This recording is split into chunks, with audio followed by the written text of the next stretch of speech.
প্রিয় দর্শক, আমন্ত্রণ জানাচ্ছি টি24 এর নিয়মিত আয়োজন টিভি নলেজ দেখার জন্য। সাথে আছি ডাক্তার সজল আশফাক।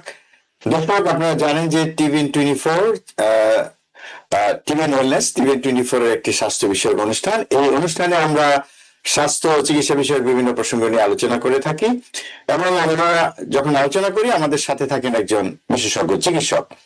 দর্শক, আজকে আমরা একটু অন্য বিষয় নিয়ে কথা বলবো। এই বিষয়টা নিয়ে ঠিক সরাসরি কথা বলা হয়নি। আমরা তিনটি প্রসঙ্গ নিয়ে আজকে কথা বলতে চাই এবং এই প্রসঙ্গগুলো নিয়ে কথা বলতে হবে, কারণ এগুলি খুবই গুরুত্বপূর্ণ, কারণ একটার সাথে আরেকটা সংশ্লিষ্ট, একটার সাথে আরেকটা জড়িত। তো যাই হোক, আজকে এই আলোচনা অংশ নেওয়ার জন্য উপস্থিত আছে নিউ ইয়র্কের প্রথিত যশা interventional cardiologist doctor CM Hasan. আপনারা জানেন ডক্টর সিএম হাসান একাধারে ইন্টার্নিস্ট, ডায়াবেটোলজিস্ট এবং মাউন্ট সিনাই হাসপাতালের clinical associate professor. Doctor CM Hasan, আপনাকে স্বাগত জানাচ্ছি আমাদের আজকের এই আয়োজনে। ধন্যবাদ আপনাকে আমাকে আমন্ত্রণ জানাবার জন্য। জি ডক্টর সিএম হাসান, আমি যেটা বলছিলাম যে আজকে তিনটা ভিন্ন বিষয় নিয়ে কথা বলতে চাই। একটা বিষয় খুব গুরুত্বপূর্ণ, যে মধ্য বয়সে হঠাৎ মৃত্যু বাংলাদেশিদের মধ্যে। এটা বেশ অনেকেই এটা নোটিস করছেন। এই বিষয়টা নিয়ে একটু আলোচনা করব। সাথে আমরা আলোচনা করতে চাই আর্থ্রাইটিস, আরেকটি সমস্যা। অনেকেরই হয়তো হাড়ের জয়েন্টের ব্যথায় আক্রান্ত এবং তার কিছু আধুনিক চিকিৎসা আসছে, আমরা সেটা নিয়ে কথা বলবো। আপনার সাথে আমরা কথা বলবো, আপনি যেটা সবসময় বলেন, যে বিষয়ে সবার সচেতন হওয়া উচিত, অ্যাট্রিয়াল ফিব্রিলেশন, সে বিষয়ে সচেতনতার জন্য কি করা উচিত এবং সে বিষয়ে কিছু তথ্য আপনার কাছ থেকে শুনবো। তো আমি যারা ফেরা যাই, প্রথমে আমি ডক্টর সিএম হাসান আপনার কাছে জানতে চাইবো যে মধ্য বয়সে এই যে হঠাৎ করে মৃত্যু এবং এর কারণগুলো কি কি, মানে কি কারণে এই হঠাৎ মৃত্যু মধ্য বয়সে এর প্রকোপটা বাড়ছে, অন্তত বাংলাদেশিদের মধ্যে দেখা যাচ্ছে? জি, অনেক ধন্যবাদ। আমরা প্রায়শ নিউজ পেপারে বা টেলিভিশনে খবরে দেখতে পাই যে খুব সফল একজন ব্যক্তি হঠাৎ করে হৃদরোগে আক্রান্ত হয়ে মারা গেছেন। তো এটা কি আমাদের পরিণতি বা এটা প্রিভেনশন করার জন্য কি কিছু করা যেত কিনা, এবং এই ব্যাপারে আমাদের কিছু অ্যাওয়ারনেস এর ব্যাপার রয়েছে। তো সংক্ষেপে যদি এটা ভাগ করা যায় যে হৃদরোগ, কোন ধরনের হৃদরোগে এই আকস্মিক মৃত্যুটা হয়ে থাকে। আমাদের যে সচরাচর যে হৃদরোগে আমরা আক্রান্ত হলে আমরা স্টেন্ট লাগাই বা বাইপাস সার্জারি করি, সেটারই একটা ধরন আছে যেখানে ওই পর্যন্ত আর যাওয়া যায় না, হাসপাতাল পর্যন্ত যাওয়া যায় না, বাসাতে বসেই মানুষটির মৃত্যু হয়। তো এগুলিকে আইডেন্টিফাই কি করা যেত কিনা আগে, যখন উনি অনেক ভালো ছিলেন, তার স্বাস্থ্য তো বইটা বোঝা যাবে না, কিন্তু চলাচল দৈনন্দিন জীবনযাত্রা যার পারফেক্ট ছিল, সে পরের দিন সকালবেলা ভোর রাতে কিভাবে আমাদেরকে ছেড়ে চলে গেলেন। তো এই ক্ষেত্রে যেই উদ্যোগটা আমরা দেখি যে এটার পরবর্তীতে আর বিশ্লেষণ হয় না যে কেন গেল হঠাৎ করে ওনার এই অবস্থা হলো। তো আমরা যদি অতীত তলায় দেখি, তা দেখা যায় যে 2-3 ধরনের উপসর্গ ওনার ভিতরে ছিল। হয় বুক ধড়ফড় ছিল, অথবা বুকের ব্যথা ছিল, অথবা এটা সম্মিলিত ভাবে শ্বাসকষ্ট, বুকের ব্যথা এবং বুক ধড়ফড় তিনটাই ছিল। তো আমরা কি করে আইডেন্টিফাই করতে পারি? তো অনেক ক্ষেত্রে বুকের ব্যথার সাথে যদি বুক ধড়ফড় থাকে, সেই ক্ষেত্রে আকস্মিক মৃত্যু হওয়ার সম্ভাবনাটা অনেক বেশি থাকে। তো এই সূক্ষ্ম একটা জানাজানি, এটা যদি কেউ খেয়াল করেন যে বুকের ব্যথা আছে এবং সাথে একটু বুক ধড়ফড় হয় মাঝে মধ্যে, হঠাৎ করে মনে হচ্ছে যে একটা বিমানের ভিতরে যখন উঠানামা চলে, তখন একটা ভিতরে যে একটা খালি খালি ভাব আসে, এইটাই হয়তো একমাত্র সংকেত হতে পারে যে পরবর্তীতে সেই রোগী তার জীবনে মোটামুটি ভালোই ছিলেন, কিন্তু মাঝে মধ্যে এই কথা বলতেন এবং হঠাৎ করে তাদের ভিতরে এটা হয়ে গেল। তো এক্ষেত্রে যারা ডাক্তারের কাছে যাতায়াত করেন তারা অনেকটা লাকি, তারা হয়তো বুঝতে পারবেন যে তার অতীতে একটা হৃদরোগে আক্রমণ হয়েছিল, সেটা নীরবে হতে পারে বা অনেক ঘটনাবহুল হয়ে থাকতে পারে, সেই জন্য হয়তো হসপিটালে যাওয়া হয়েছে, অথবা সাথে ইসিজির মাধ্যমে পুরানো হৃদরোগের আক্রমণ দেখা গেছে। তো এগুলি সব যখন দেখা যায় তখন সন্দেহটা একটু বাড়ানো থাকে। তো আমরা সাধারণত আল্ট্রাসাউন্ডের মাধ্যমে যদি দেখি যে হৃৎপিণ্ডের কর্মক্ষমতা অনেকটা কমে গিয়েছে, বা এটা হলো ইজেকশন ফ্র্যাকশন নরমালি যেটা 60 থাকে, সেখানে হয়তো 40 রয়েছে, তাদের আকস্মিক মৃত্যুর সম্ভাবনাটা বহুগুণে বেড়ে যায়। অথবা যাদের আল্ট্রাসাউন্ডের মাধ্যমে তো তো আমরা এখন একটু আধুনিক লেভেলে চলে যাচ্ছি কথাবার্তার মধ্যে। অতটা আধুনিক না, বহু পুরানো জিনিস আমাদের কাছে আধুনিক হয়। আমরা একমাত্র হয়তো ইসিজি করে অভ্যস্ত এবং ইসিজি নর্মাল হলে সব ঠিক আছে এই একটা মানসিকতা নিয়ে আমরা চলাচল করি। তো আল্ট্রাসাউন্ড করাটাও এখন একটা মোটামুটি বিস্ময়কর ভাবে হলো আমাদের দেশে আল্ট্রাসাউন্ড করাটাও একটা বেশ রেয়ার ঘটনা হয়ে যায়। আল্ট্রাসাউন্ডের মাধ্যমে যদি আমরা দুর্বলতা দেখতে পাই অথবা আঞ্চলিক দুর্বলতা দেখা যায় যে হৃৎপিণ্ড সব মোটামুটি ভালোই কাজ করছে কিন্তু সামনের দিকে একটু বের হয়ে আছে, উঁচু হয়ে আছে, সেটাকে অ্যানিউরিজম বলা হয়, ভেন্ট্রিকুলার অ্যানিউরিজম। সেক্ষেত্রে আবার আকস্মিক দুর্ঘটনা ঘটার সম্ভাবনা একটু বেশি থাকে। আর একটা সংখ্যা আছে যেমন 35-এর নিচে যদি কারো হার্টের পাম্পিং ক্ষমতা কমে যায় হৃদরোগের আক্রমণের কারণে অথবা রক্তনালী বন্ধ হওয়ার কারণে, সেই ক্ষেত্রে ডিফিব্রিলেটর এআইসিডি যেটাকে বলা হয় সেটা ব্যবহার না করলে মৃত্যুর সম্ভাবনা অনেক সময় 30 থেকে 35 গুণ, বাৎসরিক মৃত্যুর সম্ভাবনা এতটা হাই হয়ে যেতে পারে। তা আধুনিক ওষুধের মাধ্যমে এটা অনেক ক্ষেত্রে 35 থেকে বাড়িয়ে 45-এ আনা যায়, কিন্তু তারপরেও কিন্তু ওই ডিফিব্রিলেটর অভাবে তারা কিছুদিন পরেই হঠাৎ করে মৃত্যুর মুখে ঢলে পড়তে পারেন। তো আমাদের যদিও এটা খরচ সাপেক্ষ আমাদের দেশের জন্য, বাংলাদেশের প্রেক্ষিতে, আমেরিকা নিউ ইয়র্কের জন্য এটা একটা কমন ব্যাপার, কিন্তু বাংলাদেশে এটা আমাদের জন্য অনেকখানি খরচবহুল জিনিস। আমরা দেখতে পাই বাংলাদেশের মানুষ 25% হার্টের পাম্প নিয়ে ঘোরাঘুরি করছেন, ওষুধপত্র খাচ্ছেন, কিন্তু তারা মনে মনে ওইটা মনে রাখতে হবে যে কোথাও না কোথাও থেকে তারা যদি ডিফিব্রিলেটর বা এআইসিডি লাগাতে পারতেন তাহলে তাদের মৃত্যুর সম্ভাবনা 30-35 কমে যেত। সেই অ্যাওয়ারনেসটা অনেকের নাই। অনেক সম্পদশালী মানুষ আসেন আমাদের কাছে, তাদের মাথার ভিতরে এই আইডিয়াটা, এটা চিকিৎসক সমাজের পক্ষ থেকেও কিছুটা দায়িত্ব রয়েছে যে তারা এই ব্যাপারে আর ওয়াকিবহাল ছিলেন না। বহু বহু টাকার মালিক, বহু সাফল্যজনক জীবনযাত্রা ছিল, কিন্তু এই ব্যাপারটা খেয়াল করা হয় নাই। এছাড়া আরেকটা জিনিস যে হঠাৎ করে যদি কারো অজ্ঞান হয়ে যান হৃদরোগের আক্রমণ পরে অথবা বহু পরে, যার মানে অনেক পুরানো হার্ট অ্যাটাক আছে, হঠাৎ করে একদিন ভোরবেলা অজ্ঞান হয়ে গেলেন, আবার সুস্থ হয়ে গেলেন, সব ঠিকঠাক হলো, সবাই খুব খুশি যে অজ্ঞান হয়ে গেছিলেন। কেন অজ্ঞান হলেন? তো এদেরই কিন্তু আকস্মিক মৃত্যুর সম্ভাবনা ভবিষ্যতে বাড়ে। তার মানে একটা প্যাটার্ন আছে যে 2বার অজ্ঞান হয়ে গিয়েছেন, তৃতীয় টাইমে অজ্ঞানের পরে আর দুনিয়াতে হয়তো সেই মানুষটা থাকবে না। এটাকে অনেক সময় মানুষ মনে করে যে মন খারাপ ছিল বা খাওয়া দাওয়ার কারণে অজ্ঞান হয়ে গিয়েছে, কিন্তু এটা একটা গুরুত্বপূর্ণ তদন্ত হতে পারে। যেমন হল্টার মনিটর নামে যে মেশিনের মাধ্যমে আমরা দীর্ঘমেয়াদী হৃৎপিণ্ডের ছন্দ পরীক্ষা করে থাকি, সেগুলো ব্যবহারের মাধ্যমে ইদানিং 1 বছর 2 বছর পর্যন্ত মানুষ লক্ষ্য করে থাকে। চামড়ার নিচে সেফটি পিনের সাইজের ডিভাইস পাওয়া যায়, সেগুলোর মাধ্যমে কন্টিনিউয়াসলি এটা রেকর্ডের অবস্থা থাকে। আর যাদের পেসমেকার থাকে তাদের ভেতরে এটা অটোমেটিক রেকর্ড হতে থাকে, বা এআইসিডি ডিফিব্রিলেটর তাদেরও এটা অটোমেটিক রেকর্ড হতে থাকে। তো এগুলির সহযোগিতা নেওয়া উচিত, চিকিৎসকের শরণাপন্ন হওয়া উচিত এই ব্যাপারে। এবং আধুনিক যে সমস্ত ওষুধ ইদানিং আবিষ্কার হয়েছে সেগুলির মাধ্যমে আকস্মিক মৃত্যুর সম্ভাবনাটা কমানো যেতে পারে। এটা একটা কম্বিনেশনের মতো ওষুধ রয়েছে যেখানে 7 থেকে 8 ধরনের ওষুধ, বিভিন্ন মানের ওষুধ একত্রে ব্যবহারের মাধ্যমে আপনার এই সম্ভাবনাটা অনেকটা কমিয়ে ফেলা যায়। তো একদিকে এআইসিডি ডিফিব্রিলেটর, তার সাথে 5 থেকে 7 ধরনের ওষুধ একসাথে ব্যবহার করলে আপনি তখন অনেকটা নিরাপদে থাকতে পারবেন।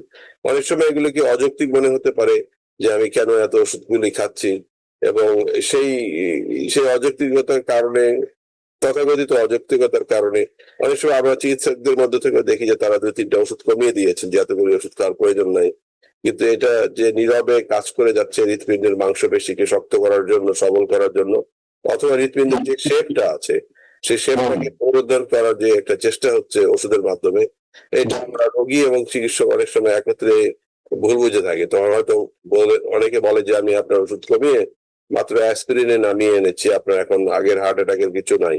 এটা কখনো হয় না, কারণ হৃৎপিণ্ডের মাংসপেশির ভিতরে এক ধরনের স্কার টিস্যু ফর্ম করে। যেমন কোনো জায়গায় ক্ষত হলে সেই ক্ষত যখন সেরে যায় সেখানে একটা দাগ থেকে যায়, সেটাকে স্কার বলা হয়। হৃৎপিণ্ডের মাংসপেশির ভিতরেও হৃদরোগের আক্রমণের পরবর্তীতে বিভিন্ন হুম। মাইক্রোস্কোপিক লেভেলে এবং বড় বড় সাইজেরও স্কার আমরা দেখতে পারি, যেটা অপারেশনের সময় সার্জনরা দেখে থাকেন, অথবা ইদানিং আমরা নিউক্লিয়ার টেস্টের মাধ্যমে বা হার্টের এমআরআই এর মাধ্যমে সেগুলি দেখা যায় জি।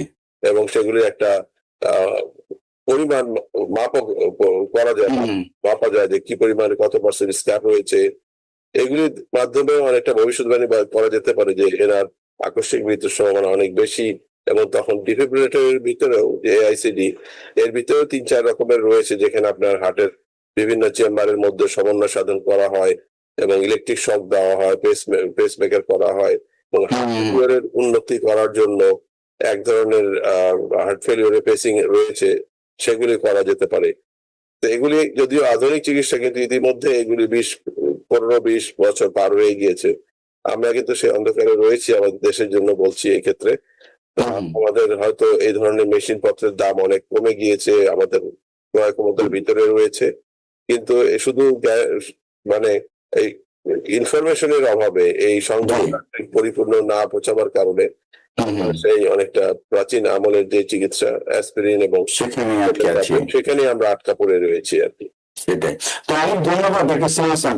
আপনার এই যে দীর্ঘ যে বক্তব্য আপনি দিলেন এই বিষয়ে, যে মানে মধ্য বয়সে আকস্মিক মৃত্যুর কারণ হিসাবে হার্টের যেসব সমস্যার কথা বললেন, আপনি খুব সহজে যেটা বললেন শুরুতে, যে কিছু সাধারণ উপসর্গ থাকে, যেমন বুক ব্যথা হয়, বা একটু ডিসকমফোর্ট ফিল করে, একটু চাপ বোধ করে, বা হঠাৎ করে কখনো হয়তো অজ্ঞান হয়ে আহ, গিয়েছে, বা মানে তার হয়তো হার্ট অ্যাটাকের ইতিহাস আছে কিনা সেটা না, আগে বা পরে একটা অজ্ঞান হওয়ার ইতিহাস আছে।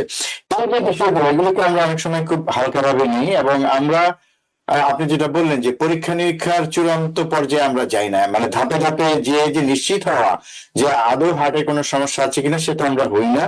আপনি যেটা বলেছেন যে শুধু ইসিজি করে নিশ্চিত হওয়া যায় না যে হার্টের কোনো সমস্যা নেই, একই সাথে আপনি যেটা বলছেন যে ইকোকার্ডিওগ্রাম খুবই গুরুত্বপূর্ণ একটি পরীক্ষা, সেটা করা উচিত, সেটা করলে অনেক আরো বিষয় জানা যায়। তো এবং এটা যেটা বললেন যে এগুলো সবই তো আসলে জানার, মানে কিন্তু এগুলির প্রকাশটা ভিন্ন। আপনি যেটা বলছেন, আপনার কথা যেটা বললাম যে করোনারি আর্টারি ডিজিজ, সাথে যেটা বললেন যে হৃদস্পন্দনের অসামঞ্জস্যতা বা অ্যারিথমিয়া, এবং আপনি যেটা বললেন যে আরেকটা খুব সুন্দর বিষয় বললেন যে ভেন্ট্রিকুলার অ্যানিউরিজম, যে লেফট ভেন্ট্রিকুলার অ্যানিউরিজম মানে যে হার্টের যে বাম দিকের যে চেম্বার সেটা অনেকটা স্ফীত হয়ে গেছে। জি। হ্যাঁ, তো এরকম একটা বিষয়। এবং একই সাথে আরেকটা বিষয় বোধহয় আপনি বলতে চাচ্ছেন যে ডিপ ভেইন থ্রম্বোসিস, এটা আপনি সবসময় বলেন, তো সেটাও তো এক্ষেত্রে একটা মানে মানে গোপন সমস্যা, যেটা হয়তো হার্টকে ক্ষতিগ্রস্ত করতে পারে, লাংকে ক্ষতিগ্রস্ত করতে পারে, সেই বিষয়টাকে একটু বলবেন? যে সেটা বলার আগে আরেকটা জিনিস বলা হয় যে আমাদের দেশে জি। জ্বরের যে হ্যাঁ। জ্বরের কারণে জি, জি। আমাদের ভালভের অল্প বয়সী যারা ঠিক মতো হুম, হুম, হুম। পৌঁছায়নি বা কাছাকাছি আছেন, তাদের ভালভ নষ্ট হয়ে থাকে, যেমন মাইট্রাল আচ্ছা। ভালভ অনেক বেশি লিক, হুম, হুম, হুম, হুম। অথবা অ্যাওর্টিক ভালভ অনেকটা টাইট হয়ে যায়, এটাকে বলে অ্যাওর্টিক। আচ্ছা, আচ্ছা। এগুলি ওই হৃদরোগের রক্তনালী বন্ধ না করেও মানুষের অকাল মৃত্যু ঘটাতে পারে হার্ট হুম, হুম, ফেলিওর হুম। মাধ্যমে। জি। এবং সেইগুলির ব্যাপারে আমরা মাঝে মধ্যে অপারেশন দেখি রোগীদের ভিতর, কিন্তু অনেক ক্ষেত্রেই দেখা যায় যে গুরুতর ভালভের সমস্যা নিয়ে রোগী চলাচল করছেন এবং অতটা অ্যাওয়ার না। আহ, এই ক্ষেত্রে অনেক, যদিও আগে একসময় একমাত্র অপারেশনের মাধ্যমে চিকিৎসা হতো, ইদানিং ক্যাথেটারের মাধ্যমে এই চিকিৎসাগুলি করা যায়। আউটিক ভালভের ভিতরে ভালভ টেভার নামে যে প্রসিডিউর আছে, হুম, হুম, হুম। আউটিক ভালভ প্রতিস্থাপন করা হয় ক্যাথেটারের মাধ্যমে, সেটা ইদানিং চালু হয়েছে আমি শুনেছি দেশের ভিতর। তো এটার এগুলিকে হয়তো এটা সরকারি লেভেলে উন্নতি করতে হলে সরকারি লেভেলে এটাকে বাড়াতে হবে, যে এগুলির জন্য জি। যেহেতু এই রোগ আমাদের ভিতরে রয়েছে এন্ডেমিক অবস্থায়, রুমাটিক ফিভার। আর এর থেকে প্রিভেনশন লেভেলে গেলে ধরেন 10-12 বছর বয়সে যাদের রুমাটিক ফিভার, যেটা আমরা পাই, যে হুম, হুম। অধিকাংশ রোগী কিন্তু নিখুঁত ভাবে বলে ফেলেন যে হ্যাঁ আমার 10 থেকে 12 বছর বয়সে সারা শরীরে বড় বড় জয়েন্টে ব্যথা হয়েছিল, জ্বর হয়েছিল, গলা ব্যথা হয়েছিল, রুমাটিক ফিভার হয়েছিল, এই শব্দটা ব্যবহার করেন। এএসও টাইটার 300 বেশি ছিল, 400 ছিল, হ্যাঁ। এটা বলেন। কিন্তু তখন যখন জিজ্ঞেস করা হয় যে পেনিসিলিন কতদিন খাইছেন, বলে তখন বলা হয় যে না 1 বছর 2 বছর আমি পেনিসিলিন খেয়েছি, মনে আছে, ইঞ্জেকশন দিয়েছি, 3 বছরের জন্য ইঞ্জেকশন দিয়েছি। কিন্তু সেক্ষেত্রে যখন আপনার ইঞ্জেকশনের প্রয়োজন ছিল যে হয়তো 18 বছর হওয়া পর্যন্ত বা জি। ক্ষেত্রে যাদের ভালভে একটু একটু দোষ তখনও ধরা পড়ছে, তখন হুম, তাদেরকে 25 বছর পর্যন্ত অনেকে দিয়ে থাকে। এটা নির্ভর করে এলাকার চিকিৎসার জন্য। সেটা 1-2 বছরের অ্যান্টিবায়োটিক না, পেনিসিলিন ট্যাবলেট 1-2 বছর না, 18 বছর কমপক্ষে, এবং এর থেকে বেশি নির্ভর করছে চিকিৎসকের সিদ্ধান্তের উপরে। সেই হুম, অংশটুকু কিন্তু অনেকে অগ্রাহ্য করে যান, অথবা চিকিৎসকের পক্ষ থেকেও এটা রিমাইন্ডার করা হয় না। পরবর্তীতে তারা যখন তাদের বয়স 35-40 হয়, প্রচুর পরিমাণে তাদের ভিতরে আমরা মাইট্রাল ভালভ টাইট অবস্থায় দেখি, অথবা অ্যাওর্টিক ভালভ টাইট অবস্থায় হুম, হুম, হুম, হুম। আলটিমেটলি তারা বড় বড় হৃদরোগের অপারেশনের করার মাধ্যমে জীবিত থাকেন, কিন্তু তাদের লাইফের কোয়ালিটি বা মেয়েদের বেলায় বাচ্চা নেওয়ার ক্ষমতা এগুলি মারাত্মক ভাবে কমে যায়, এবং 60-65 বছর তারা আর অতিক্রম করতে পারেন না। এটা হলো আপনার যে ভালভের। বারবার। জি। আর এরপরে যে আপনি ডিপ ভেনাস থ্রম্বোসিস বললেন, হুম, হুম, এটা আমাদের ভিতরে অতটা হয়তো প্রকোপ নাই, কিন্তু সচেতনতা একদম নাই বললে শূন্য পর্যায়ে রয়েছে, যে পায়ের হুম, মধ্যে হঠাৎ করে একটা পা চলে গিয়েছে, এবং এটাকে মানুষ ওটা মানে অন্যভাবে ব্যাখ্যা দেন যে পায়ে হয়তো গিঠাপাত হয়েছে বা কিছু একটা নাম দিয়ে জানেন, কিন্তু এখান থেকে অনেক সময় বৃহৎ আকারে রক্তের ক্লট সেটা সরে গিয়ে ফুসফুসের ভিতরে ঢুকে যায়, এবং জি। সেক্ষেত্রে এটা আকস্মিক মৃত্যুর কারণ হতে পারে মধ্য বয়সে। সেটাই। একটু কম সেটা তো আসলে এটা তো স্ট্রোকও হতে পারে ব্রেনের এ থেকে। না, স্ট্রোক হতে পারে যদি আপনি ধরেন হার্টের মধ্যে হোল থাকে, তো রাইট সাইড থেকে এটা লেফট সাইডে চলে যেতে পারে। সেটা অতটা মানে কমন না, যাদের জন্মগত আচ্ছা, আচ্ছা। স্ট্রোক রয়েছে হুম, হুম, হুম। তাদের বেলায় সেটা একটা বিরাট প্রসঙ্গ। জন্মগত ভাবে হোল থাকে হার্টে, হ্যাঁ, হ্যাঁ। রাইট সাইডের সাথে লেফট সাইডে, তখন পায়ের ক্লট রাইট সাইডে হার্টে গিয়ে রাইট অ্যাট্রিয়াম থেকে এটা লেফট সাইডে গিয়ে জি। মাধ্যমে স্ট্রোক ঘটাতে পারে। সেই ধরনের রোগী একটু কম সংখ্যক আছে কনজেনিটাল হার্ট ডিজিজ বা জন্মগত হুম, হুম। কারণে। আর বুঝতে পেরেছি। এরপরে আরেকটা ভ্যারাইটি রয়েছে আমাদের দেশের মধ্যে, সেটা হলো হাইপারট্রফিক কার্ডিওমায়োপ্যাথি। হার্টের মাসেল মাংসপেশি হুম, অকারণে অনেক স্ফীত অবস্থায় থাকে, হুম, অনেক হুম। পুরু হয়ে থাকে, যেমন 1.1 সেন্টিমিটার, যার হ্যাঁ, এটা কেন আমাদের দেশের মানুষের মধ্যে এটা কেন জন্মগত? আচ্ছা, পিওরলি জন্মগত। আচ্ছা। ছোট পার্সেন্টেজ আমি বলবো, হয়তো হুম, হুম। 1% মতো। এরা হলো অনেক অল্প বয়সে 2-1 বার অজ্ঞান হয়ে যান, ধরেন 25-30 বছর বয়সে, পরবর্তীতে অনেক সময় এক্সারসাইজ করতে গিয়ে তারা মারা যান। সেটা তারপরে কার্ডিওমায়োপ্যাথি বা হার্টের হাইপারট্রফিক কার্ডিওমায়োপ্যাথি, বা হৃৎপিণ্ডের মাংসপেশি এক্সট্রা থিক হয়ে যায়, 2 সেন্টিমিটার হয়ে যায় একের জায়গায়, অথবা 3 সেন্টিমিটার পর্যন্ত হয়ে যায়, যার হুম, ফলে হুম, আপনার হুম। ক্যাভিটিটা অনেক ছোট হয়ে থাকে। তখন তারা জি। কোনো যদি খেলাধুলা করতে গিয়ে হঠাৎ করে তাদের মধ্যে আকস্মিক মৃত্যুর সম্ভাবনা দেখা যায়। আচ্ছা, আচ্ছা। মানে হার্টের মধ্যে জায়গা কমে যায় যেহেতু মাংসপেশিগুলি তখন মানে হার্টে অনেক শীতল আছে, ফুলে আছে। ধরেন 100 বেশি, হ্যাঁ। 120 পাম্প সব হুম, হুম। সবসময় চলছে। তো জি। সেই সমস্ত রোগীরা ওই খেলাধুলার সময় হুম, হুম। ব্যায়াম করার সময় তারা আকস্মিক মৃত্যুর শিকার হতে পারেন। তবে তারা আপেক্ষিকভাবে একটু অল্প বয়সে, ঠিক মধ্য বয়সী না, তারা জি। অল্প বয়সে আরো আগে। এই ধরনের সমস্যা দেখা যেতে পারে। হুম, হুম, হুম। তো আপনি যেটা বলছিলেন যে বাল্বের কথা আসলেই আমরা মনে করি যে হার্টের বাল্বের সমস্যা এটা ছোটবেলার সমস্যা, কিন্তু বয়স্কদের যে ছোটবেলার বাল্বের সমস্যা থেকে আহ, মানে মধ্য বয়স বা তার পরবর্তী সময়ে তাদের যে হার্টের বাল্বগুলো নষ্ট হয়ে গিয়ে হার্টের বিরাট সমস্যা করতে পারে এবং মৃত্যুর কারণ হতে পারে, এই বিষয়টা আসলে আমরা হয়তো মনে হয় না আমাদের মধ্যে কেউ এভাবে ভাবছেন। যদিও হার্টের বাল্বের সমস্যার কথা অনেকে বলেন, কিন্তু আমরা সবসময় ভাবি যে হার্ট অ্যাটাকের কারণে মৃত্যু শুধুমাত্র আর্টারি ব্লক হয়েছে। এই বিষয়টা যতটা সবার কাছে জনপ্রিয় মানে সবাই জানে, কিন্তু অন্য বিষয়গুলো কিন্তু জানে না। অন্য বিষয়গুলো জানে না এবং ছোটখাটো উপসর্গগুলোকে তারা সবসময় অবজ্ঞা করে, তারা ধরে নেয় যেটা অন্য কারণে হয়েছে, তাদের একটা এক্সপ্লেনেশন থাকে নিজস্ব যে এটা এই কারণে হয়েছে। তো সেটাই আপনি যেভাবে বললেন যে খুব সাধারণ কিছু সমস্যা কারোর মধ্যে যদি থাকে তাহলে সেখানে তার হার্টের মধ্যে গোপনে অনেক সমস্যা হয়তো আছে, উনি জানেন না, কিন্তু সেগুলো তো আসলে খুঁজে বের করতে হবে। এখন প্রশ্ন হচ্ছে আপনার কাছে যে এখন কেউ যদি আজকের এই অনুষ্ঠান দেখে সচেতন হয়ে হার্টের সামান্য সমস্যা অনুভব করছেন, বুক ধরফর করছে বা একটু ব্যথা হচ্ছে বা অজ্ঞান হয়ে গিয়েছিলেন এমন ইতিহাস থাকে, যেটার আসলে কোনো মানে কারণ জানা যায়নি কেন হয়েছিল। সেক্ষেত্রে আপনি যেগুলো বললেন যে মধ্যবয়সী মৃত্যুর কারণ হিসেবে যে হার্টের যে সমস্যাগুলো আছে সেগুলো খুঁজে বের করার জন্য আসলে ধাপে ধাপে কিভাবে অগ্রসর হওয়া যায় বা এই মৃত্যুটা কিভাবে প্রতিরোধ করা যায়? যে এমনিতে প্রতিরোধে ধরেন যে চিকিৎসক লেভেলে যে যখন পর্যন্ত চলে আসছে একটা মানুষ হয়তো হঠাৎ করে অজ্ঞান হয়ে পড়েছেন, তারপর থেকে একটা ভয়ে আছেন যে না আবার এরকম হয় কিনা বা এর থেকে বড় ধরনের দুর্ঘটনা ঘটে কিনা। তো সেক্ষেত্রে যেই যে চিকিৎসাটা সেটা তো আমরা হৃদরোগ বিশেষজ্ঞ হিসাবে আমাদের যেই রেগুলার ইসিজির মাধ্যমে বিশ্লেষণ বা দীর্ঘমেয়াদী হলটার গায়ের মধ্যে লাগানো 24 ঘন্টা বা 2 মাস 1.5 মাস, সেখান থেকে আমরা অনেক সময়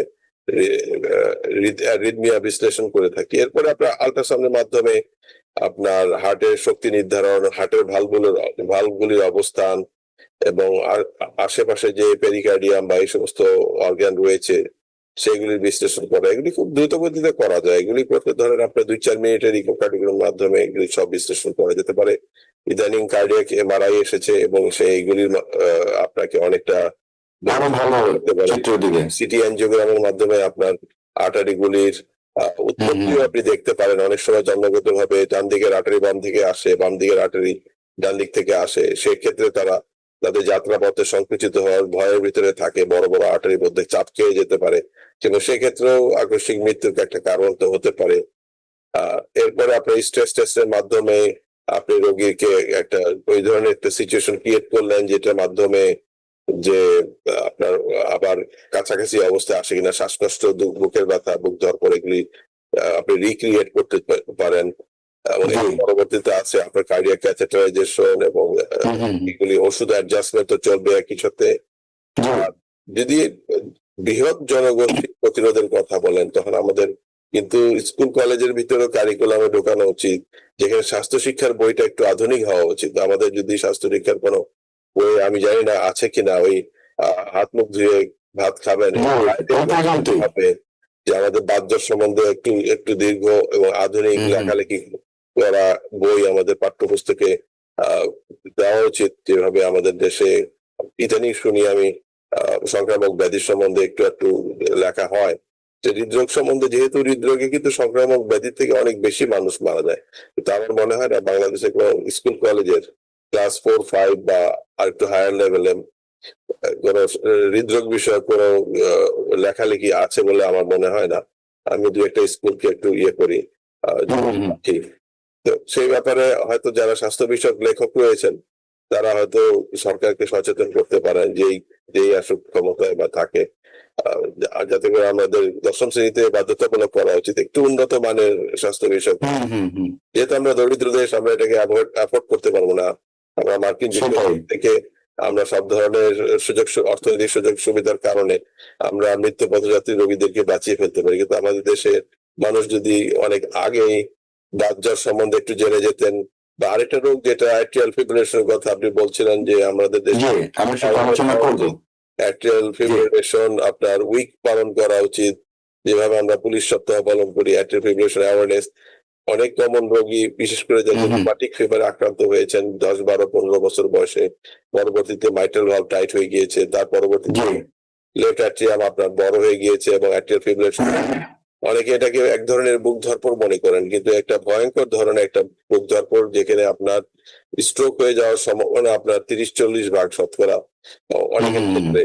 তো সেক্ষেত্রে আমাদের রক্ত পাতলা করার ওষুধ আছে, এগুলির ব্যবহার ইদানিং যদিও প্রচুর পরিমাণ বেড়েছে, কিন্তু আমি এর মধ্যে আমি অনেক শিক্ষিত ধরনের যারা প্রবাসী বাঙালি হিসেবে আসেন তাদের দেখি অ্যাট্রিয়াল ফিব্রিলেশন নির্বিকার ভাবে বসে আছেন, তাদের কোন রকমের চিকিৎসা শুরু নাই। তো ডক্টর সাইম হাসান, আমরা অ্যাট্রিয়াল ফিব্রিলেশন নিয়ে আপনার কাছ থেকে শুনবো আর্থ্রাইটিস নিয়ে, আর্থ্রাইটিসের আধুনিক চিকিৎসা নিয়ে শুনবো। আমাদের একটু বিরতিতে যেতে হবে। দর্শক, সময় হলো বিরতি নেবার। বিরতির পর আবার ফিরে আসবো অনুষ্ঠানে, আশা করি আমাদের সাথেই থাকবেন। দর্শক, বিরতির পর আবার ফিরে আসবো অনুষ্ঠানে। আপনারা দেখছেন টিভিএন ওয়েলনেস, সাথে আছি ডক্টর সজল আশফাক। আমাদের আজকের অতিথি interventional cardiologist, diabetes internist, Mount Sinai হাসপাতালের associate clinical professor doctor Saim Hasan. আমরা আজকে কথা বলছিলাম মধ্য বয়সে আকস্মিক মৃত্যুর কারণ হিসেবে হার্টের কি কি সমস্যা আছে সেগুলো নিয়ে আমরা আলোচনা করেছি, এবং আরো কিছু বিষয় নিয়ে আমাদের আলোচনা করার কথা। আমরা আর্থ্রাইটিস নিয়ে আলোচনার আগে আমার মনে হয় যে অ্যাট্রিয়াল ফিব্রিলেশন নিয়ে একটু আলোচনা করতে চাই। আপনি সবসময় বলেন যে অ্যাট্রিয়াল ফিব্রিলেশন নিয়ে আমাদের মধ্যে সচেতনতা নেই বললেই চলে, এই বিষয়ে আরো বেশি সচেতন হওয়া উচিত। এটিও আকস্মিক মৃত্যুর একটা কারণ এবং এর কারণে স্ট্রোক হতে পারে। তো অ্যাট্রিয়াল ফিব্রিলেশনে আসলে কি হয়, ঘটনাটা যদি আবার একটু নতুন করে বলেন যে অ্যাট্রিয়াল ফিব্রিলেশন বিষয়টা কি কি হয় এবং কারণটাই বা কি, এর পেছনে কেন এরকম হয়? যে অ্যাট্রিয়াল ফিব্রিলেশন আমাদের জনগোষ্ঠী যারা রোমাটিক ফিভারে আক্রান্ত হয়ে থাকেন আহ, অল্প বয়সে, অবশ্যই তাদের যেই হার্টের ভালভ, আপনার হার্টের যে ক্ষুদ্র দুটি চেম্বার রয়েছে উপর দিকে এবং বৃহত্তর দুটি চেম্বার রয়েছে নিচের দিকে, সেটাকে ভেন্ট্রিকল বলা হয়। মধ্যখানে বাম দিকের ভালভ, যেটাকে মাইট্রাল ভালভ, সেটার ভিতরে আপনার প্রদাহ বা ইনফ্লামেশন হয়, যার ফলে সেই ভালভটা একটু সংকুচিত হয়ে যায়, যার ফলে সেটা ঠিক সঠিকভাবে বন্ধ হতে পারে না। বন্ধ হয় না। একমুখী যে রক্ত চলার কথা সেখানে একটা দ্বিমুখী হয়ে যায়, সামনেও যাচ্ছে আবার পিছন দিকেও কিছু অংশ ফেরত চলে আসছে, এবং এটাকে মাইট্রাল রিগার্জিটেশন বলে। এক পর্যায়ে এই প্রদাহ অনেক বেশি হয়ে যাওয়াতে, ভালভটা অনেকটা টাইট হয়ে যাওয়ার ফলে রক্ত তখন আপনার অনেকটা উপরের চেম্বার থেকে নিচে যাওয়ার পথে অনেকটা আটকায় যায়, এবং সেখানে এক ধরনের প্রেসার সৃষ্টি হয়। তখন আপনার উপরের চেম্বার, লেফট অ্যাট্রিয়াম বা বাম দিকের অ্যাট্রিয়াম, এটা সামান্য বড় হয়ে যায়, সর্বোচ্চ 4 সেন্টিমিটার পর্যন্ত এটা ডায়ামিটার হতে পারে। সেটা ধর 5 সেন্টিমিটার যখন হয়ে যায়, তখন এটার ভিতরে অনেকটা রক্ত জমে ছোট ছোট ক্ষুদ্র ক্ষুদ্র রক্ত ক্লট ফর্ম করে থাকে। তো সেই রক্ত ক্লট গুলি আবার মাঝে মধ্যে ফাঁকে করে ওইটা আপনার বৃহৎ চেম্বার লেফট সাইডের, সেটা লেফট ভেন্ট্রিকলের ভিতরে ঢুকে যায়। সেখান থেকে যখন হার্ট পাম্প করে, তখন সেগুলি শরীরের বিভিন্ন জায়গায় ছড়িয়ে পড়ে, কিন্তু যখন মগজের ভিতরে ছড়িয়ে পড়ে তখন এটাই আপনার স্ট্রোক হয়। স্ট্রোক হলে আপনার যে একদম প্রকট ভাবে ধরা পড়বে এমন কোনো কথা না। আপনার ছোট ছোট স্ট্রোক যখন হয়, তখন দেখা যাবে যে মানুষটা হয়তো সকালে উঠে হাই তুলছেন, বা কথা ঠিক মতো বলে না, আবার কিছু পরে আবার ঠিক হয়ে গেল। আবার হয়তো দেখা গেল ডান দিকটা একটু অবশ অবশ ভাব, কিন্তু দিনের শেষে মোটামুটি ভালোই হয়ে গেল। তা এগুলি তার কারণ মগজ নিজেকেই কম্পেনসেট করে, ডাইনে বায়ে কম্পেনসেট করে। আপনার আস্তে আস্তে মানুষটা যখন বুঝতে পারে, তখন তো প্রথম ক্যাট স্ক্যান করা হলো, আমার যদি বাংলাদেশে কেউ সৌভাগ্যবান হয়, করার পর দেখা যাচ্ছে যে অনেকগুলি ছোট ছোট স্ট্রোক সারা মাথা ভর্তি রয়েছে। তা এর মধ্যে আপনার এক পর্যায়ে অনেকগুলি স্ট্রোক হওয়ার ফলে তার স্মৃতিশক্তি নষ্ট হয়ে গিয়েছে, ভুলে টলে যায়। তো এটা হলো অ্যাট্রিয়াল ফিব্রিলেশনের একটা মানে প্রকট জায়গা। অনেক সময় হয়তো আঙ্গুলের ভিতরে এই রক্ত জমাট বাঁধা যায়, তখন আঙ্গুলটাতে গ্যাংগ্রিন হয়, পায়ের আঙ্গুলে হতে পারে, হাতের আঙ্গুলে হতে পারে। তো এটার ফলে আপনার কিডনির ভিতরে যেতে পারে, কিডনি কিছুটা নষ্ট হতে পারে। তা এই যে এত কিছু হচ্ছে, এটা কিন্তু সম্পূর্ণরূপে চিকিৎসাযোগ্য, এবং খুব অল্প পোশাকে, অল্প খরচে এটা চিকিৎসা করা যেতে পারে। আপনার যে নতুন আধুনিক এলিকুইস বা অ্যাপিক্সাবান অথবা জারেলটো নামে যে সমস্ত ওষুধ রয়েছে, সেগুলি আপনার অনেক সহজে, একদা আমরা কুমারিন নামে একটা ওষুধ ব্যবহার করতাম, সেগুলি ব্যবহার করলে আপনি শতকরা 90-95 ভাগ ক্ষেত্রে এই জিনিসটাকে আপনার ঠেকাতে পারবেন। আমাদের দেশে কিন্তু এই ওষুধ বেশ সস্তায় পাওয়া যায়, কিন্তু এই সম্মেলনটা করাতে পারে না যারা রেগুলার চিকিৎসক। যারা দেখতেছে অ্যাট্রিয়াল ফিব্রিলেশন হচ্ছে, হয়তো ইসিজি করা হয় নাই, এবং এইটা আর কেউ শুরু করছে না আর কি আমাদের দেশে। হয়তো এটা হয়তো অনেক বড় পলিসি মেকিং এর একটা সমস্যা, যে আমরা কেন অ্যাওয়ারনেসটা নাই, জেলা শহরগুলিতে কেন এটার সম্বন্ধে অ্যাওয়ারনেস নাই। দরিদ্র মানুষ কিন্তু অনেক সময় হৃদরোগ বিশেষজ্ঞের কাছে যাওয়ার মতো অর্থনীতি, তাদের শক্তি তাদের থাকে না, এবং তারাই দেখেন ঘরের ভিতরে একজন 40 বছর বয়সের স্ট্রোকের রোগী বসে আছেন নীরবে। এরকম আমি অনেক সিন দেখি, যারা ইমিগ্রেশন নিয়ে দেশে চলে আসে তাদের ভিতরে। তো এইটা হয়তো সেই অ্যাওয়ারনেস এর অভাবে এদেরও চিকিৎসা চলে, যাতে করে পরবর্তীতে আরেকটা স্ট্রোক হয়ে তারা যেন আরো পঙ্গু না হয়ে যান। সেটাকেও আপনার মাথায় রাখতে হয় যে তারা এই আপনার ওষুধগুলি প্রপারলি খেতে পারে কিনা।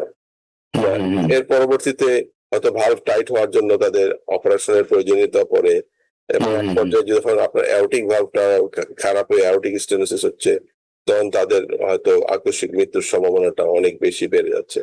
তা আমাদের এই অ্যাওয়ারনেসটা হয়তো আমাদের হয়তো এমনও করতে হতে পারে যে আমরা প্রতি অনুষ্ঠানে একটু একটু আপডেট দিলাম, মানুষ আস্তে আস্তে এই শব্দটা শুনে অভ্যস্ত হবে এক পর্যায়ে, যে আমরা যারা সেটাই।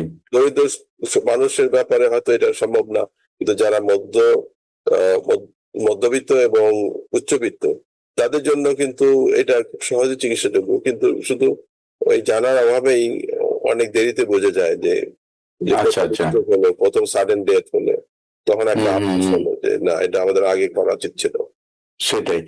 কিন্তু আপনি যেটা বললেন যে অ্যাট্রিয়াল ফিব্রিলেশনের পেছনে মূল কারণ হচ্ছে যে বাত জ্বর, যে কারণে ভালভ গুলো আসলে হয়তো নষ্ট হয়ে যায় যে এবং যে কারণে আমাদের সমস্যাটা হয়। জি সরি আমাদের প্রেক্ষিতে, আমাদের বাংলাদেশের প্রেক্ষিতে বাংলাদেশের প্রেক্ষিতে, জি, হ্যাঁ। আর আরেকটা কারণ রয়েছে, সেটা হলো যে উচ্চ রক্তচাপ, যেটা অনেকদিন ধরে আচ্ছা। চিকিৎসা হচ্ছে না, যাদের হুম, হুম, হুম, হুম। 30-35-এর উপরে, তাদের জি। ব্লাড প্রেশার ঠিক মতো চিকিৎসা হচ্ছে না, তাদের ভিতরে অ্যাট্রিয়াল ফিব্রিলেশন দেখা যায় বেশ অনেক সংখ্যক মানুষের ভিতর।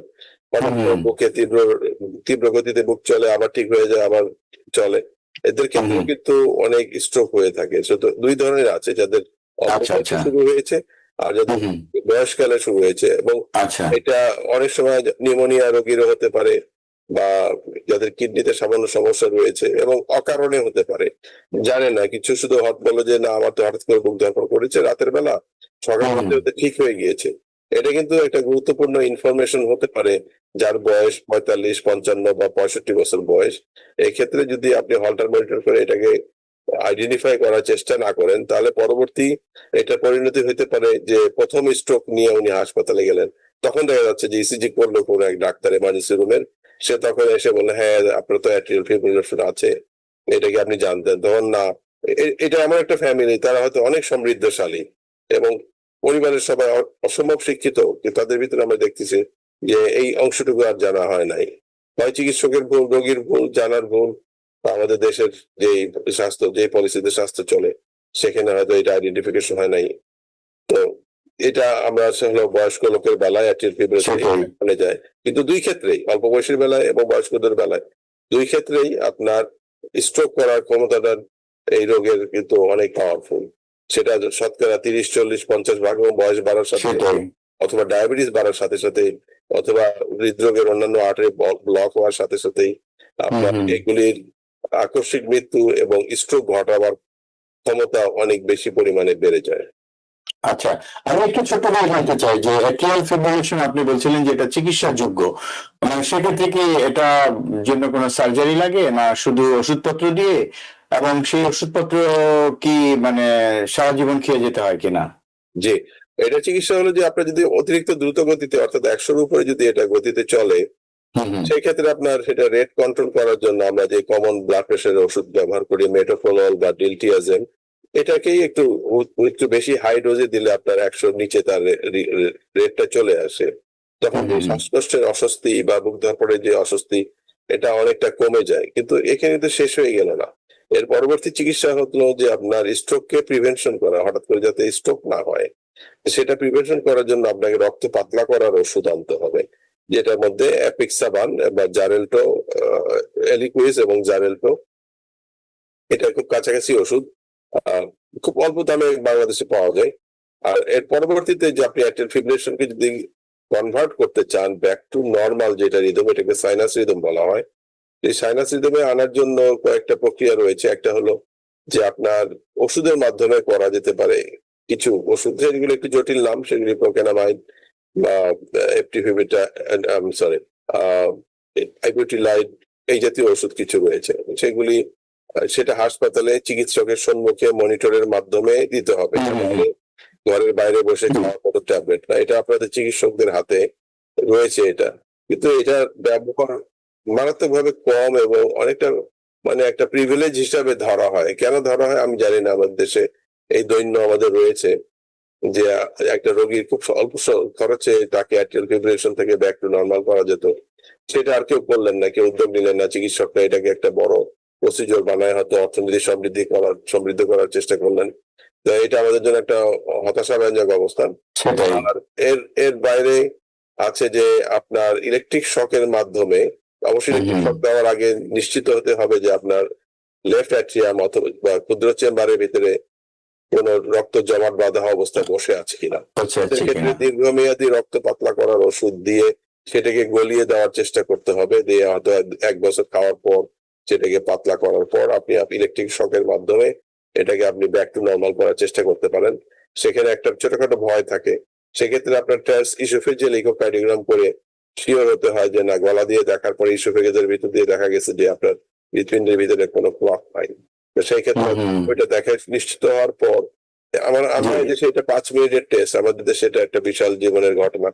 তো সেটাই। সেটাকে দেখার পরে শক দেওয়ার পরে অনেকে কনভার্ট হয়ে ব্যাক টু নর্মাল চলে আসেন এবং তাদেরকে আজীবন ওষুধ খেতে হয় যাতে করে আবার জি। ব্যাক টু অ্যাট্রিয়াল ফিব্রিলেশন না যান। সেক্ষেত্রে অ্যামিওডারন নামে কিছু কিছু ওষুধ আছে সেটা।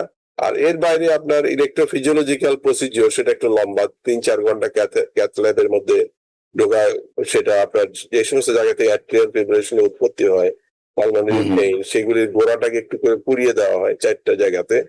সেটাও একটু লম্বা এবং কঠিন প্রসিজিওর। সেটার জন্য হয়তো ছোট পার্সেন্টেজের মানুষ হয়তো বিদেশে যেতে হয় আমাদের দেশে। আমি এখনো পর্যন্ত হয় নাই, আমরা মাঝে মধ্যে বাংলাদেশের থেকে রোগীদেরকে কোনোভাবে তাদের অ্যাট্রিয়াল ফিব্রিলেশন অ্যাবলেশন করে দিয়ে থাকি। জি। এই হচ্ছে চিকিৎসা। অনেক ধন্যবাদ, অনেক ধন্যবাদ ডক্টর সিএম স্যার। আমাদের হাতে একদম সময় নেই, অল্প একটু সময় আছে আমাদের। আমরা আর্থ্রাইটিস নিয়ে একটু কথা বলতে চাই এবং আর্থ্রাইটিসের যে আধুনিক চিকিৎসা বা ওষুধ এসছে সেটা নিয়ে যদি একটু ছোট্ট করে বলেন। জি, আর্থ্রাইটিস আমাদের হৃদরোগের অনেক বড় কারণ হিসেবে দেখা যায়, ডায়াবেটিসের সমকক্ষ। যেহেতু মানুষ চলাচল করতে পারে না, নীরবে বসে থাকে, 3 বেলা খাওয়া দাওয়া করে, এই আর্থ্রাইটিসের যে আমাদের পুরানো চিকিৎসা, যেখানে আমরা আইবুপ্রোফেন, ন্যাপ্রক্সিন এই জাতীয় ওষুধ খাই এবং আহ, এটাকে শেষ হিসেবে ধরে থাকি। কিন্তু এই আর্থ্রাইটিস যাতে সময়ের পরিক্রমায় খারাপ হয়ে যেতে না পারে, সেগুলির জন্য একটা ডিমার্ড গ্রুপের ওষুধ আছে। সেই ওষুধগুলি ব্যবহার হয় না আমাদের দেশি রোগের ভিতরে। মাঝে মাঝে আমরা দেখি যে মেথোট্রিক্সেট নামে একটা ট্যাবলেট হয়তো সপ্তাহে 6টা বা 8টা করে কেউ খাচ্ছেন। এটাই হলো সর্বাধুনিক চিকিৎসা হিসেবে গণ্য করা হয়। কিন্তু এর বাইরে ইদানিং এবং অর্থনৈতিক ভাবে এটা মানে কিনতে সক্ষম এরকম প্রচুর মানুষ রয়েছেন, তারা কিন্তু এটা সম্বন্ধে সম্পূর্ণরূপে অজ্ঞ অবস্থায় আছেন। তাদের এই এই তাদের না জানাটা কিন্তু তাদের দোষ না, সেটা হলো আমাদের, ধরেন আমরা চিকিৎসা ক্ষেত্রে যে আমাদের একটু দারিদ্র রয়েছে, মানসিক দারিদ্র, জ্ঞানের দারিদ্র, সেগুলিকে হয়তো উন্নত করার মাধ্যমে এই আর্থ্রাইটিস রোগের চিকিৎসাটা হলে মানুষ অনেক উন্নত জীবন যাপন করতে পারে। বিশেষ করে হাঁটুর জয়েন্টের ব্যথা বা নি জয়েন্ট, কোমরের ব্যথা, এগুলি কিন্তু মারাত্মক ভাবে উন্নত হয়ে যায়। বিশেষ করে সোরিয়াটিক আর্থ্রাইটিস রোগী, তাদের যে ইনজেকশন রয়েছে মাসে একবার বা 2 সপ্তাহে একবার, সেটা দেওয়ার নিয়ম আছে, যে সেলফ ইনজেকশনও আছে, রোগী নিজেই দিতে পারে। কিন্তু এগুলি জি। প্রচলন দেখি না আমরা। অনেক প্রচুর রোগী দেখি বাংলাদেশি, আমেরিকাতে যারা আসেন তারা অনেক শিক্ষিত, কিন্তু বাংলাদেশে কষ্ট করে এসে তাদের ভিতরে আমরা সেটা দেখি না। এটার ব্যাপারে হয়তো অ্যাওয়ারনেস হতে পারে, যে মানুষ একটু জানা উচিত যে না, আমরা আইবুপ্রোফেন বা ব্রুফেন, যেটা আমাদের বাংলাদেশে বলে হয়তো, সেগুলির বাইরেও যে চিকিৎসা রয়েছে, আর এই চিকিৎসা যদি না করে তাহলে কিন্তু পঙ্গুত্ব চলে আসে, হাড্ডি ব্যাকা হয়ে যায়, পা ব্যাকা হয়ে যায়। তখন নি রিপ্লেসমেন্ট করেন, হাঁটু কেটে ফেলে দিয়েলেন। কিন্তু তার আগে কিন্তু সুযোগ ছিল হাঁটুটাকে রক্ষা করার। এবং মানুষ অনেক সময় গর্ববোধ করে যে আমি 2টা হাঁটু কেটে ফেলে দিয়েছি, কিন্তু এটার আগে যে একটা ব্যাপক ঘাটতি ছিল চিকিৎসার, সেটা একটা প্রমাণ হিসেবে থাকে। তো সেগুলি ব্যাপারে হয়তো আমরা আরো সচেতন হতে পারি, আমাদেরকে উন্নত চিন্তা করার সুযোগ দিতে হবে। এবং আপনারা যে যারা স্বাস্থ্য খাতে বইপত্র লিখে থাকেন, আপনারা হয়তো একটা কম্প্রিহেন্সিভ বই লিখবেন আশা করি আমি সামনে। সেটা আমাদের পাঠ্যপুস্তকে বাধ্যতামূলক করা হবে, যেটা পাস না করলে আমরা এসএসসি করে লিখতে পারবো না, এইচএসসি লিখতে পারবো না, বা বিএ পাস লিখতে পারবো না। ডাক্তার সবাইকে হইতে হবে এমন কোনো কথা নাই। মেডিকেল নলেজ তো আমাদের সবার জন্য প্রয়োজন। সেটাই, সেটা। অনেক ধন্যবাদ, অনেক ধন্যবাদ। আমরা চেষ্টা করবো ইনশাল্লাহ। ডক্টর সিএম হাসান, আপনাকে অনেক ধন্যবাদ। আজকে আমরা একটু ভিন্ন বিষয় নিয়ে কথা বললাম, বিশেষ করে আকস্মিক মৃত্যু মধ্য বয়সে এবং সামান্য কিছু উপসর্গ, যেগুলোকে আমরা ঠিক ওইভাবে আমলে আনি না, যেগুলোর কারণ খুঁজে দেখি না, কিন্তু তার পিছনে রয়ে যায় অনেক ভয়ানক কিছু বিষয়। এবং আপনি বারবার একটা জিনিস বলছিলেন যে বাতজ্বরের বিষয়টা, এবং বাতজ্বরের পরিণতি বয়স্কদের ক্ষেত্রে যে কতটা ভয়ঙ্কর হতে পারে সেটা আমরা দেখলাম। উচ্চ রক্তচাপ যদি নিয়ন্ত্রণে না রাখা হয়, তার পরিণামও যে অনেক ভয়ঙ্কর হতে পারে। এবং আপনি বারবারই অ্যাট্রিয়াল ফিব্রিলেশনের কথা বলছিলেন, এটি অনেক ভয়ঙ্কর একটা বিষয়, কিন্তু আমরা এই ব্যাপারে কিন্তু সচেতন নই। আপনি বলেছেন যে এটা চিকিৎসাযোগ্য, এবং এটা যদি আগে ভাগে ধরা পড়ে তাহলে তো আরো সহজ চিকিৎসা করা।